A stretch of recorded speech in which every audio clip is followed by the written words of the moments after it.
ଆଉ କିଛି ଦିନରେ ସରିଯିବ 2024 ଏବଂ ଆସିବ ନୂଆ ବର୍ଷ। ସମସ୍ତେ 2025ରେ ଆଗମନକୁ ଚାହିଁ ବସିଛନ୍ତି।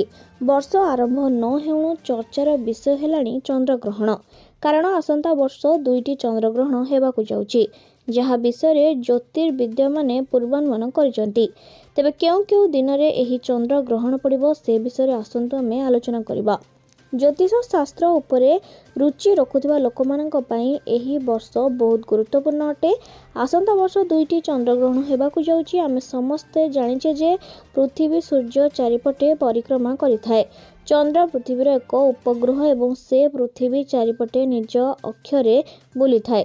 ଏହାର ଭିତରେ ଯେତେବେଳେ ସୂର୍ଯ୍ୟ ଏବଂ ଚନ୍ଦ୍ରମା ମଧ୍ୟରେ ପୃଥିବୀ ଆସିଯାଏ, ସେତେବେଳେ ସୂର୍ଯ୍ୟଲୋକ ଚନ୍ଦ୍ର ଉପରେ ପଡ଼ିପାରେ ନଥାଏ, ଯାହାଫଳରେ ପୃଥିବୀର ପ୍ରତିବିମ୍ବ ଚନ୍ଦ୍ର ଉପରେ ପଡ଼ିଥାଏ। ଏହି ଘଟଣାକୁ